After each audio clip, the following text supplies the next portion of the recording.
নমস্কার।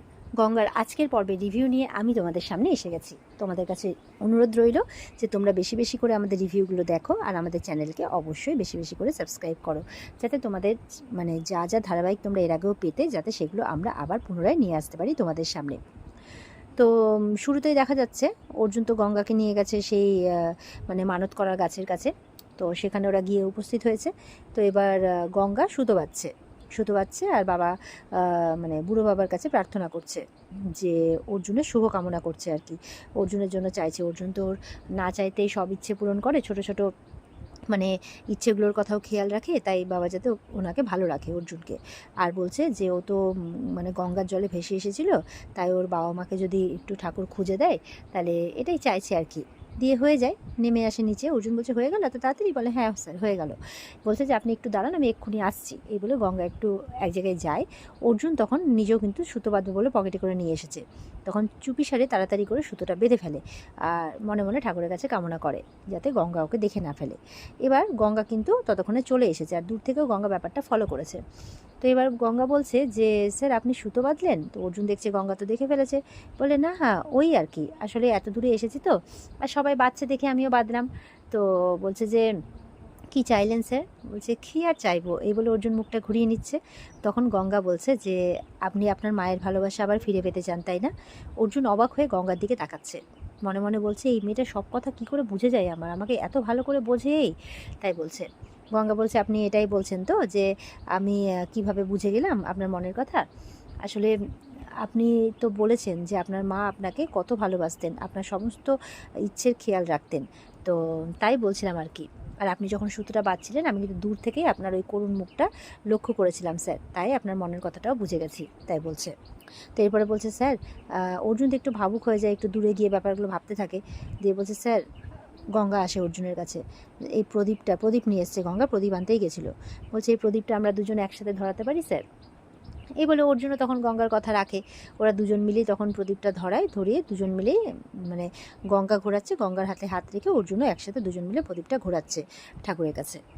এরপরে অর্জুন বলছে যে আচ্ছা ঠিক আছে, তোমার তো পায়ে চোট লেগেছে, বেশ অনেকক্ষণ হলো খালি পায়ে হাঁটছো, আমিও আর পারছি না খালি পায়ে হাঁটতে, আমি বরঞ্চ তাড়াতাড়ি করে দুজনের জুতোটাই নিয়ে আসি, নাহলে আবার কোন সময় তোমার চোট লেগে যাবে। আর বলছে আমি না আসা অবধি কিন্তু এখান থেকে যাবে না। আর যখন অর্জুন চলে যাচ্ছে তখন কিন্তু গঙ্গার দিকে আবারও ফিরে তাকাচ্ছে। এই বলে তো যাই হোক, এবার গাড়ির কাছে যায়, গিয়ে জুতোটা বের করবে যে ম্যাডাম আবার ওই খালি পায়ে নাহলে হাঁটতে শুরু করে দেবে। যেই জুতোটা বের করতে গেছে অমনি অহনা হাত ধরে অর্জুনকে টেনে একদম ঘুরিয়েছে। তো অর্জুন তো দেখে অবাক, কী ব্যাপার অহনা তুমি এখানে?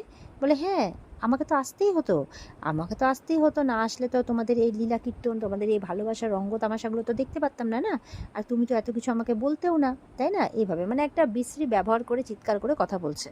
অহনা বলছে এসিপি অর্জুন চ্যাটার্জি আবার দাঁড়িপাল্লাই বসে আবার নিজের সমালোচনের বাতাসা ওখানে লুট দিল। গঙ্গা ওর কথা শুনলো, বাবা বিশাল ব্যাপার। তো অর্জুন বলছে দেখো তোমার মাথার ঠিক নেই, বুঝতে পারছি ভুলভাল বকছো, চলো এখান থেকে, এখানে আশেপাশে লোক দেখছে, সিন ক্রিয়েট করো না। বলে ও লোক দেখছে, চলো তুমি আমার সাথে। অর্জুন বলছে কোথায় যাবো, আমি কোথাও যাবো না। অহনা বলছে ও আমার সাথে যেতে পারবে না কেন, গঙ্গা বকবে তোমাকে? অর্জুন বলছে কাম ডাউন, শান্ত হও, কি ভুলভাল বকে যাচ্ছ তখন থেকে। তো অহনা বলছে কি বলবো বলো তো আর তোমাকে আমি, এই বলে হাউমাউ করে কাঁদতে শুরু করেছে। অহনা বলছে তাহলে কেন যাচ্ছ না আমার সাথে, চলো আমার সাথে চলো। এই বলে হাত ধরে টানতে টানতে নিয়ে যাচ্ছে। অর্জুন মনে মনে বলছে কি যে করি, আমি তো অহনাকে থামাতেও পারছি না, আবার ওদিকে গঙ্গা একা একা যে কি করছে কে জানে। এদিকে গঙ্গা চিন্তা করছে কি ব্যাপার, স্যার এখনো কেন আসছেন না। গঙ্গা দেখছে যে হঠাৎ করে প্রদীপটা নিভে যায়, আরও চিন্তায় পড়ে যায় কি হলো ব্যাপারটা, প্রদীপটা নিভে গেল কেন। আর এদিকে অর্জুনকে অহনা নিয়ে গেছে মন্দিরে। তো অর্জুন বলছে কি আবার এখানে নিয়ে এলে কেন আমাকে? বলে তুমি ভয় পাচ্ছ কেন? অহনা বলছে আজকাল আমাকে এত প্রশ্ন করো কেন বলো তো, আমাকে দেখলেই কি এই প্রশ্নগুলোর কথা তোমার মাথায় আসে নাকি? এভাবে বলছে।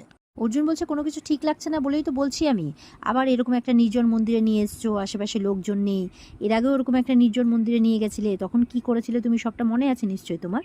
অহনা বলছে যদি বলি যে সেই কারণের জন্যই তোমাকে এখানে আবার আমি নিয়ে এসেছি তাহলে? তো অর্জুন তো কথা শুনে অবাক হয়ে যাচ্ছে অহনার। অর্জুন বলছে কি বলতে চাইছো তুমি? অহনা বলছে হ্যাঁ, আগের দিনটা প্ল্যান করে করেছিলাম আর আজকে সম্পূর্ণ ইচ্ছে করে করেছি, তার কারণ তুমি আবার সহ্যের সীমা সব পার করে দিচ্ছ সেই কারণে। অর্জুন বলছে যে এই একই বোকামিটা করতে কি তোমার বারবার ভালো লাগে? অহনা বলছে কি করব বলো, তাহলে কি করে বাঁধবো তোমাকে? আমি তো জানি বিয়ে ছাড়া বাঁধা যায় না, তাহলে আমি কি করব তুমি আমাকে বলে দাও। বলছে আমি তো আর গঙ্গার মতো বাতাসা চড়িয়ে তোমার নামে মানত করে কোনো কিছু করতে পারবো না। তুমি বুঝতে পারছো না যে গঙ্গা এইসব কিছু কেন করে? ভালোবাসার জন্য করে, ভালোবেসে করে। চিৎকার করে বলছে। অর্জুন তো অবাক হয়ে অহনার দিকে তাকিয়ে আছে। অহনা তো বলছে যে গঙ্গা এসব লোক দেখিয়ে করছে। অর্জুন বলছে তুমি কি বলছো বলো তো, একটা মেয়ে আমাকে মানে আমার মঙ্গলের জন্য মানত করেছে, তাও আবার কি দিয়ে, বাতাসা দিয়ে, একটা সামান্য জিনিস দিয়ে, এটা লোক দেখানোর জন্য নয়। ওর এই গেস্টার, এই সিম্পলিসিটিটা তুমি দেখতে পাচ্ছ না? অহনা বলছে বাহ, খুব ভালো। তুমি গঙ্গার নামে কোনো কিছু শোনাও পছন্দ করবে না, আবার তুমি বলছো গঙ্গাকে ভালোবাসো না, কি সুন্দর না? জানো তো অর্জুন, আমার না দিনের পর দিন ঘুম হয় না, রাতের পর রাত ঘুম হয় না, যেন তোমাকে নিয়ে ইনসিকিউরিটিতে ভুগি আমি। অহনা একদম পাগলামির সমস্ত লিমিটই ক্রস করে দিচ্ছে, বলছে যে তুমি, তো অর্জুনকে বলছে যে তুমি গঙ্গার মধ্যে এমন কি দেখলে গো যেটা আমার মধ্যে নেই? অর্জুন তো চিন্তায় পড়ে গেছে, এ তো আবল তাবল বকতে শুরু করেছে। আর ওদিকে মানে গঙ্গার বাড়ির লোকজন বলছে গঙ্গা সেই যে গেল এখনো তো এলো না, খুব চিন্তা করছে আর কি, অনেকক্ষণ হয়ে গেছে। আর গঙ্গা নিজেও তো অর্জুনের অপেক্ষা করছে যে কি হলো ব্যাপারটা। ওরা নিজেরাই বলছে, নিজেরাই উত্তর দিচ্ছে যে ওর বরের সাথে গেছে, যাক না একটু সময় কাটাক না। পিয়ালি বলছে হ্যাঁ একটু একা গেছে, নিজেদের মধ্যে সময় কাটাক। জানিস তো আমার কি মনে হচ্ছে, দাদা ভাই না গঙ্গাকে মনে মনে ভালোই বেশে ফেলেছে, এইসব বলে খুব খুশি ওরা। বলছে দেখে আমাদের মন চোখ সব জুড়িয়ে গেছে, কিভাবে কত সুন্দর করে একদম ব্যান্ডেজটা করে দিল বল নিজে হাতে। এবার গঙ্গা দৌড়ে গেছে বুলি মুনিয়াদের কাছে স্যারের খোঁজ করতে। এবার ওরা বলছে না তো, তোর স্যার তো এখানে আসেনি, ওই ওই তো দাদা ভাই উপালিদি সবাই এখানে আছে, ওরা একটু ওখানে গিয়ে বসলো পা ব্যথা করছে বলে, কিন্তু কই তো স্যার তো এখনো আসেনি। তো এবার তো গঙ্গা চিন্তায় পড়ে গেছে, তাহলে গেলেন কোথায়? উনি জুতোটা নিতে গেলেন, তারপর থেকে ওনাকে আর খুঁজে পাওয়া যাচ্ছে না, আমি সব জায়গায় খুঁজলাম। এবার তো ওরা খুব চিন্তায় পড়ে গেছে, গঙ্গাও খুব চিন্তায় পড়ে গেছে। এদিকে অহনা আবার সিঁদুর নিয়ে এসছে। অর্জুন বলছে আবার সেই এক জিনিস, তাই বলছে তো তোমার না মাথার ঠিক নেই, বা এই এক ট্রিক তুমি বারবার করে করে যাচ্ছ। বলে একই ট্রিক কি করে, আমি তো এবার সঙ্গে কাউকে নিয়ে আনিনি। তো অহনা বলছে কেউ জানবে না অর্জুন, প্লিজ সিঁদুরটা পরিয়ে দাও। বলে আরে কেউ জানুক না জানুক, আমি বিবাহিত, এটা তোমাকে জানতে হবে, আমি এটা করতে পারবো না, তাই বলছে। অহনা বলছে জানি তো গো তুমি এটা করতে পারবে না, আমি জানি তো। তুমি ওদিকে গঙ্গাকেও ডিভোর্স দিতে পারবে না, এদিকে আমাকেও ছাড়তে পারবে না। বলছে আমি জানি তুমি আমাকে ভুলতে পারোনি অর্জুন, আমি জানি আমার জন্য তোমার কষ্ট হয়, আমারও হয়।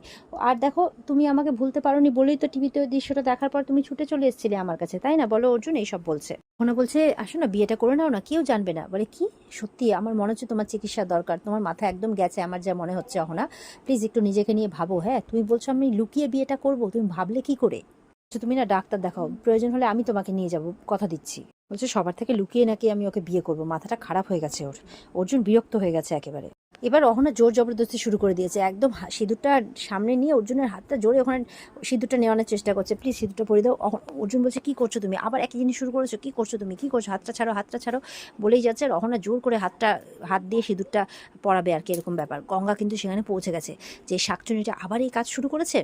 এই বলে গঙ্গা যেতে গেছে কি, আর ওদিকে অহনা আগে দেখে ফেলেছে অর্জুন যে গাছের নিচে দাঁড়িয়ে আছে, সেই গাছের ডালের মধ্যে সাপ চলে এসেছে। আর গঙ্গাও সেটা দেখে অবাক হয়ে গেছে, অহনা কিন্তু ভয়ে দাঁড়িয়ে পড়েছে। এবার গঙ্গা তো স্যার বলে জোরে করে চিৎকার করেছে, কারণ সাপটা নেমে আসছে অর্জুনের মাথার কাছে। আর এখানে কিন্তু আজকের পর্ব শেষ হয়ে যায়। তো পরের দিনের পর্বটা বুঝতেই পারছো কেমন ইন্টারেস্টিং, দেখতে ভুলবে না।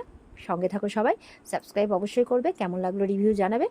আর আগামী দিনের পর্বের রিভিউ পাওয়ার জন্য অবশ্যই অপেক্ষায় থাকবে। টাটা।